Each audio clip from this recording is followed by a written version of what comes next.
ஒன்றில் பிடிச்சலாம் sir. Sir என்ன விஷயம்? அரெஸ்ட் பண்ண வந்திருக்கேன் சார். யாரு? மினிஸ்டரோட son Ashwin. What are you saying? IT office Raji rape and murder கேஸில் அஸ்வின் தான் சார் ஏவான். அந்த பொண்ணோட டையிங் டிக்ளரேஷனில் அவங்களே சொல்லியிருக்காங்க சார். இல்ல, என் பையன் அப்படி பண்ணிருக்க மாட்டான். யார் வீட்டுக்கு வந்து?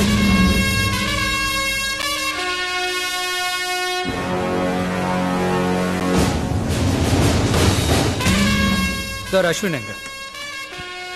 அதைத்தான் நானும் கேட்கிறேன். என் பையன் எங்கே? அதைத்தாய நானும் கேட்கிறேன். என் பையன் எங்கே? என் பையனை 3 நாளா காணும். இந்த பைத்தியக்காரி மகனை நினைச்சு 3 நாளா சாப்பிடாம அழுதுட்டே இருக்கா. என் ஆளுங்க சிட்டி ஃபுல்லா தேடிட்டாங்க. கிடைக்கல. என் 40 வருஷம் அரசியல்ல இன்னைக்கு தான் என் முதல் தடவையா இடித்து போய் உட்கார்ந்துருக்கேன். நீ சந்தேகமா பார்க்கறதுல அர்த்தம் இருக்கு. ஒரு அரசியல்வாதியா நான் 1000 பொய் சொல்லியிருப்பேன். அது சகஜம். ஆனா இது குடும்பம். 2 நாளைக்கு முன்னாடியே பையனை காணோம், வெளியே யாருக்கும் தெரிய வேணாம், அன்அஃபிஷியலா அஸ்வினை தேடி கொடுங்கன்னு மினிஸ்டர் ரிக்வெஸ்ட் பண்ணிக்கிட்டாரு. ஸோ கரிகாலன் டீம் அன்அஃபிஷியலா அஸ்வினை தேடிட்டு இருக்காங்க. சார் அப்படி தேடினா கண்டுபிடிக்க முடியாது சார். இப்ப என்ன செய்யணுங்கிற? கம்ப்ளைண்ட் கொடுக்கணுமா? பேப்பர்ல போடுவியா? டிவி நியூஸ் சொல்லுவியா? இல்ல தெரு தெருவா போஸ்ட் அடிச்சு ஒட்டுவியா? ஒட்டிக்கோ. ஆனா எனக்கு என் பையன் வேணும். சார் உங்க பையனை பிடிச்சா என்ன பண்ணுன்னு தெரியுங்களா? என்ன செய்வேன்? அரெஸ்ட் பண்ணுவேன், கோர்ட்ல ப்ரொடியூஸ் பண்ணுவேன், ஜெயில தூக்கி போடுவேன். பண்ணிக்கோ.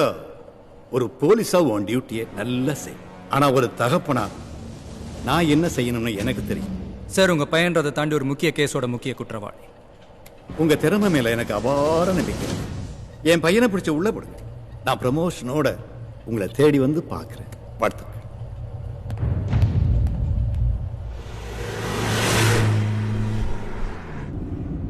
வண்டி நிப்பாட்டு. என்ன ராஜேந்தர் இந்த கேஸ் இப்படி தண்ணி காட்டுது? எங்கேயோ போய் தொலைற விடுங்க சார். இவங்க எல்லாம் பிடிச்சி நம்ம என்ன சார் பண்ண போறோம்? என்ன இப்படி சொல்றீங்க? அந்த பொண்ணோட டையிங் டிக்ளரேஷன் வச்சு அவனுக்கு தண்டனை வாங்கி கொடுக்க முடியாது? என்ன சார் புள்ளிவரம் தெரியாம பேசுறீங்க? போன வாரம் நியூஸ் பேப்பர்ல வந்த ரிப்போர்ட் சார். போன வருஷம் மட்டும் இந்தியாவில் 33,000 ரேப் கேஸ் பயில இருக்கு சார். ஒரு நாளைக்கு ஆவரேஜா 93 கற்பழிப்பு நடக்குதா சார். 1 மணி நேரத்துக்கு ராஜு மாதிரி 4 பொண்ணுங்க. நினைச்சாலே நடுங்குது சார். ஸ்டேஷன் வர கேஸ் எத்தினா வானத்துக்கு பயந்து வெளியே சொல்லாதது. பஞ்சாயத்துல பைசல் ஆகுறதுன்னு இன்னும் எத்தனை கேஸ் இருக்கும் யோசிங்க சார். 4 பேர் மேல கேஸ போட்டா ஒருத்த மட்டும் தான் உள்ள போறானா, மத்த 3 பேரும் ஆட்டிக்கிட்டு போயிடறாங்க சார். சாரி சார், அப்படி இருக்கு சார் நம்ம நாட்டோட நிலைமை. சார் இவன் பெரிய எடுத்து பையன் சார். நம்மளோட வருஷ சம்பளத்தை 1 மணி நேரத்துல சம்பாதிக்கிற பெரிய பெரிய வக்கீலான இவனுக்காக ஆஜராவாங்க சார். 10 நாள்ல வெளியே வந்து நம்மளை பார்த்து பல்ல கட்டிட்டு போயிடுவாங்க சார். நமக்கு டிரான்ஸ்பர் வந்துடும், மந்திரிக்கு பந்தோபஸ்து கொடுக்குற வேலை வந்துடும், கிளம்பி போயிடுவோம். இந்த பத்திரிகை டிவில கேஸ் 2 நாள் கூட தாங்க சார். அப்ப ஏதாவது ஒரு நடிகைக்கு கல்யாணம் ஹாட் நியூஸ் வந்துடும், அவன் பின்னாடியே போயிடுவாங்க. அவன் அந்த பொண்ணோட அப்ப ஒத்த ஆளா தான் பொண்ணை நினைச்சிட்டே உசுர விடுவான் சார். அந்த பொறுக்கி நாயும் இன்னும் ஜாக்கிரதையா அடுத்த பொண்ணு மேல கை வைப்பான் சார். சாரி சார், நான் ஏதாவது தப்பா பேசியிருந்தா. இல்ல இல்ல சொன்னதெல்லாம் உண்மைதான். என்ன பண்ணலாம் சொல்லுங்க. என்ன ஏன் சார் கேக்குறீங்க? நான் ஒரு சாதாரண கான்ஸ்டபிள், உங்களோட டிரைவர். என்னால என்ன சார் பண்ண முடியும்? சரியா, நீ ஒரு சாதாரண ஆளியா? உன் கையில் அவன் மாட்டுறான், என்னையா பண்ணுவேன்? சார் அவனையெல்லாம் அடிச்சு மூஞ்சி மோரெல்லாம் உடைச்சு நடு ரோட்ல இல்ல இந்த மாதிரி பிரிட்ஜுக்குள்ள தலைகளை கட்டி தொங்கிடும் சார்.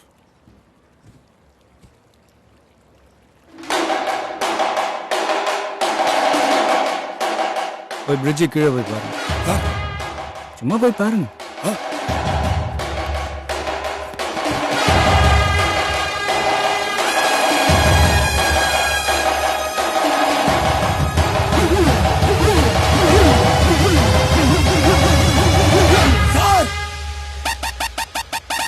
பசிக்குது ராஜேந்தர், டிஃபன் சொல்லுங்க. எப்படி உங்க அப்பனுக்கு போனை போட்டு வர சொல்லுங்க.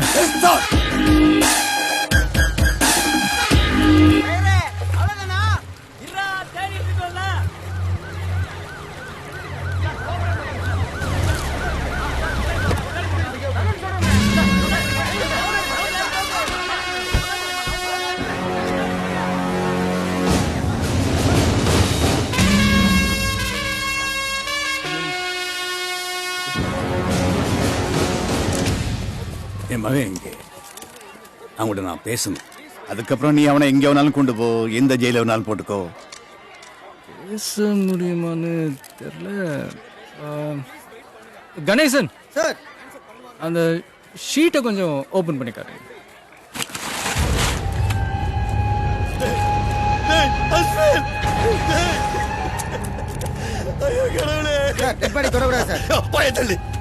இதுல ஒரு சைன் பண்ணுங்க விஜய். ஏதாவது ப்ரெடிக்ட் பண்ண முடியுதாட்டா? Definitely it's a brutal murder. ஒரு இரும்பு ராடால மூஞ்சியை அடிச்சு உடைச்சிருக்காங்க. 2-3 நாள் வச்சு டார்ச்சர் பண்ணதுக்கான அடையாளம் இருக்கு. எதை வச்சு சொல்றீங்க? ஒரு நாள் முன்னாடி அதுக்கு அடுத்த நாள் அப்படின்னு காயங்களை டிஃபரன்ஷியேட் பண்ண முடியாது. எல்லாத்துக்கும் மேல அவரோட பிறப்பு உறுப்பு உயிர் இருக்கும் போதே அறுத்தெடுக்கப்படும். இதுக்கு மேல ஆட்டோப்சிக்கு அப்புறம் தான் I can give you the details. Thanks. Thank you Vijay. வா. சாரி சார், இப்பதான் இருக்கீங்க. இதே இப்படி வாங்க